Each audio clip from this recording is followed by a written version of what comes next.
삼성전자 주식만큼이나 개인 투자자들이 대거 몰렸던 원유 파생 상품을 놓고 법정 공방이 벌어지게 생겼습니다. 삼성자산운용이 WTI 원유 선물 ETF의 편입 자산 비중을 임의로 조정해 손실을 입었다며 투자자들이 소송을 제기한 건데요. 삼성 측은 원유 선물 가격 급락에서 투자자를 보호하기 위한 조치였다고 해명하고 있습니다. 첫 소식 정희영 기자입니다. 코덱스 WTI 원유 선물 ETF 투자자 220명이 오늘 삼성자산운용 측에 손해배상 소송을 제기했습니다. 지난달 27일 2명의 투자자가 소송을 제기한 데 이어 두 번째 소송입니다. 펀드 운용사인 삼성자산운용이 편입자산을 변경하는 과정에서 입은 손실을 보상하라는 겁니다.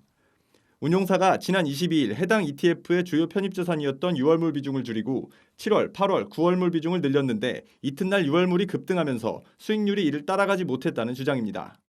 삼성자산운용 측은 월물 변경이 원유 선물 가격이 급락하는 상황이었던 만큼 투자자 보호를 위한 결정이었으며 수익률 하락은 착시 효과였다는 입장입니다. WTI 원유 선물 6월물이 48%가량 빠진 지난 22일 해당 ETF는 상하 한폭 제한 규제로 인해 30% 하락하는 데 그쳤기 때문에 이튿날 반등폭을 온전히 반영하지 못했다는 것. 21일 종가 기준으로 보면 수익률에서는 6월물 대비 0.4%가량 초과 수익을 거둔 만큼 월물 변경에 따른 수익률 감소는 사실과 다르다는 설명입니다. 하지만 이번 소송에서 투자자들을 대리하는 법무법인 측에서는 삼성자산운용의 이 같은 주장을 납득하기 힘들다고 말합니다. 삼성자산운용의 주장은 6월물 기준인데다 단기간에 해당될 뿐 해당 ETF의 투자 설명서에 언급된 기초지수의 수익률 추이와는 괴리가 크다는 겁니다. 지난 4월 24일 기초지수와 해당 ETF의 수익률 차이는 18%가량 벌어졌고 범위를 넓혀 지난 13일 기준으로도 수익률은 20% 이상 차이 나는 상황입니다. 결국 해당 ETF의 수익률이 기초지수와는 다른 움직임을 보이며 지수 변화에 따른 수익을 기대했던 투자자들은 예상과 다른 성과를 받아들었다는 지적입니다. 투자 설명서에 의하면 이 펀드는 추종지수를 따라가게 되어 있고 월물 변경으로 인해서 추종지수와 당시 괴리율이 발생한 것은 분명한 사실입니다. 따라서 삼성자산운용 측에서 착시 효과라고 말하는 것은 조금 잘못된 것이 아닐까 생각합니다. 소송인단 측은 운용사에 관련 자료를 요청해 검토한 뒤 구체적인 피해 보상 규모 등을 확정지을 방침입니다. 이처럼 양측의 주장이 첨예하게 대립하고 있는 가운데 현재 다수의 투자자들이 삼성자산운용을 상대로 한 추가 단체 소송을 추진 중인 것으로 알려져 향후 법정 공방은 더욱 치열해질 전망입니다. 한국경제TV 정희영입니다. 부동산 간접 투자 상품이죠. 리츠에 대한 투자 수요가 커지면서 리츠 ETF도 출시된다고 합니다. 하지만 상장 리츠가 워낙 적은 탓에 앞서 원유 파생 상품처럼 투자자 쏠림으로 변동성만 커지는 건 아닌지 우려하는 목소리가 높습니다. 방서우 기자입니다. 미래에셋 자산운용이 오는 22일 상장을 앞두고 있는 ETF는 부동산과 인프라 관련 자산을 70% 담고 나머지는 3년에서 5년 만기 국채에 투자하는 것이 특징입니다. 부동산 인프라 자산군에는 이리츠 코크랩, 신한 알파리츠, 롯데리츠, 맥쿼리 인프라, 맵스 리얼티 등이 편입될 예정입니다. 그러다 보니 시장에서는 상장 리츠가 마치 코스닥 바이오 종목처럼 주가가 널뛰었던 지난해 상황이 재현되는 것 아니냐는 우려가 나옵니다. 상장 리츠 주가 변동성을 키운 주범이 바로 ETF였기 때문입니다.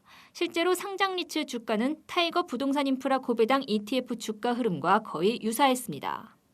현행 규정상 ETF에는 개별 종목을 10개 이상 포함해야 하지만 국내 상장 리츠는 아직 7종목에 불과한 데다 재간접 리츠를 제외하면 ETF에 담을 수 있는 종목은 6개뿐입니다. 부동산 펀드인 맥쿼리 인프라와 맵스 리얼티를 포함해도 10개가 채 되지 않습니다. 몇 개 없는 리츠로 70% 가까이를 채우다 보니 종목당 편입 비중이 높아지고 ETF 순자산이 급증할수록 현물 주가를 추종하는 대신 오히려 꼬리가 몸통을 흔드는 웹도독 현상이 발생한 겁니다. 변동성이 작은 부분이 리츠의 가장 큰 장점인 건데 결국 그런 부분들이 이제 리츠 시장에 어떻게 보면 또 부정적 요인을 비친 거죠. 투자의 쏠림이 그쪽으로 가도록 이제 해버리다.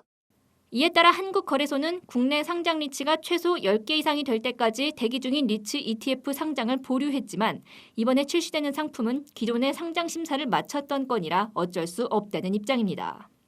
전에 상장 승인을 받고 계속 연기를 하고 있었던 거였었거든요. 새롭게 심사를 하고 한 건 아니고 펀드 가격이 이제 많이 다운되고 해서 결국 보다 다양한 리츠가 상장해 시장을 키우는 것이 전제돼야 하는데 코로나19 여파로 상업용 부동산 시장이 위축된 만큼 이마저 여의치 않습니다. 국내 상장 리츠 중 하나인 모두투어 리츠는 보유 중인 호텔이 코로나19 여파로 임차료 납부에 지장이 생길 만큼 호텔 수익이 급감한 것으로 알려졌으며 물류센터, 벨기에 오피스, 서유럽 오피스, 국내 오피스와 임대주택, 주유소 부지 등 다양한 부동산을 자산으로 담은 리츠가 상장을 추진 중이었지만 올 들어 증시에 입성한 리츠는 전무합니다.